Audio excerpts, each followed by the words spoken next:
सास की सेवा के लिए। व्यास जी जो बैठे हुए थे तो वो कह रहे थे सास ससुर की सेवा करनी चाहिए, बहुत फल मिलता है, बहुत पुण्य मिलता है। तो एक देवी जी कथा में बैठी हुई थी, उसके मन में आया क्यों ना मैं भी अपनी सास की सेवा करूं। अब सासू माँ तो चली गई पहले ही, तो सेवा कैसे करें। अब सोचा अगर चीनी की सास बनाती हूँ तो चेटी लग जाएंगी, हैं? आटे की सास बनाऊं तो बह जाएगी। उसने क्या किया, जो खेत में चलाने वाला हर होता है ना, हर, उसमें जो पनारी होती है लोहे की, उसको ले गई लोहार के पास और बोली भैया तुमने हमारी सासू माँ को देखा था ना। बोले हाँ। बोले बिल्कुल ऐसी ही बना दो, मेरी सास बना दो हमसे। उस लोहे की पनारी में से बड़ी सुंदर सी उसने सास बनाई। अब जब सासू माँ बन गई, उसको लेकर के आई, उसको स्नान कराएं और जो भी खाएं सबसे पहले सासू का भोग लगाएं। मतलब मन में धारणा ये थी कि मैं अपनी सास की सेवा कर रही हूँ। जो भी बनाएं सबसे पहले सास को सेवा, सास का भोग लगाएं। रात्रि को सोएं तो उसके चरण दबाएं, सासू की सेवा करें। जब बहुत दिन हो गए सेवा करते करते, जब खेत की जुताई का नंबर आया और पति देव ने जब हल निकाला तो उसमें देखा तो पनारी नहीं। बोली वो कहाँ गई। बोले देखो जी ज़्यादा बात तो बनाओ मत, मैंने तुम्हारी माँ को ही तो बनाया है, मैं तो अपनी सास की सेवा कर रही हूँ। अब वो बेचारा सुबह से शाम तक बड़ा परेशान, उस हल में वो पनारी नहीं लगे, किसी से मांगने जाए तो कोई दे नहीं। बोले अब खेत की जोत कैसे हो। सुबह से शाम हो गई, बेचारा हारा थका आया और आकर के अपनी पत्नी पर बरस पड़ा। बोले तू ज़्यादा बात मत बनावे, निकल जा मेरे घर से, आज मेरा खेत की जुताई नहीं हुई, पूरा दिन हो गया मुझे। जब उसने डांटा तो उसने कहा बोले ठीक है, जब जब नहीं मानते हो तो जा रही हूँ, लेकिन जाते जाते अपनी सास को ज़रूर साथ लेके जाऊँगी। अपनी सासू माँ को बगल में दबाया और चल दी। जब चली तो जंगल में रात्रि हो गई। अब सोचा रात्रि हो गई, यहाँ कोई पशु पक्षी आ जाएगा और मुझे खा जाएगा, कोई शेर वगैरह आ गया तो। वो क्या किया, वो पेड़ पर चढ़ गई। एक पेड़ पर चढ़ी, क्या कर रहे हो, पेड़ पर चढ़ गई। जब चोर चोरी करके आए और उसी पेड़ के नीचे बैठ गए, बोल लो भैया बंटवारा कर लो।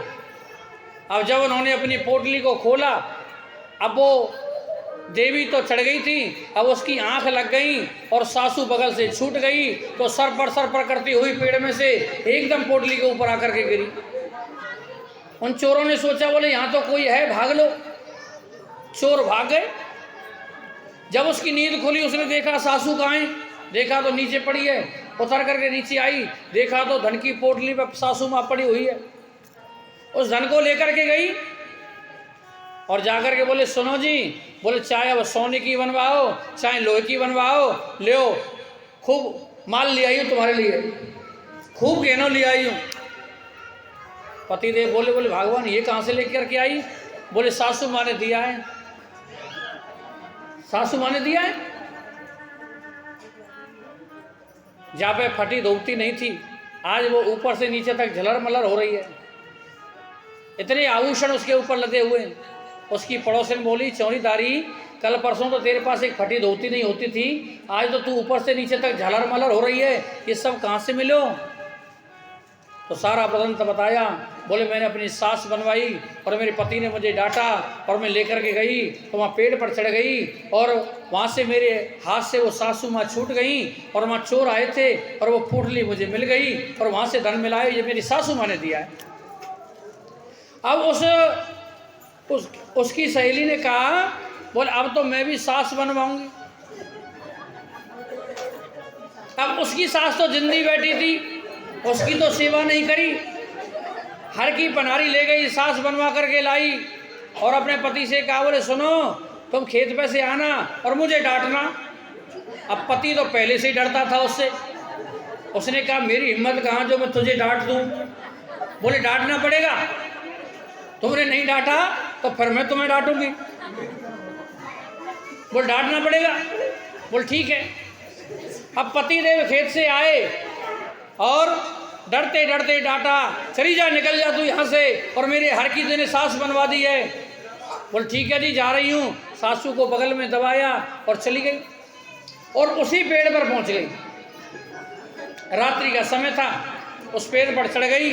अब उसे नींद कहाँ आने वाली थी, वो तो बार बार आँख खोल के देख रही, चोर आए कि नहीं आए, चोर आए कि नहीं आए। अब चोर चोरी करके आए, उन्होंने कहा बंटवारा करो भाई इसके। उन्होंने अपनी पोटली को खोला, उसने सासू माँ को नीचे गिरा दिया। चोरों का सरदार बोला ये पहले भी हमारा माल साहब ले गई है, देख तो देखो सही है कौन। देखा तो ऊपर बैठी है। बोले महाराज ये है, ये पहले भी हमारे सारे माल को ले गई। उतारा नीचे, मार लगी वो अलग। महाराज वो सासू को लेकर के घर में आई। पतिदेव ने कहा क्या हुआ? बोले कुछ नहीं हुआ। बोले माल तो कुछ मिला नहीं, और पिटाई लगी वो अलग बनी। तो कहने का तात्पर्य है जो लोभ लालच से जो किया जाता है उसमें कुछ नहीं मिलता है। जो भावना से किया जाता है, प्रेम से, अपने भाव से किया जाता है, उसमें भगवान सब कुछ देते हैं। सुखदेव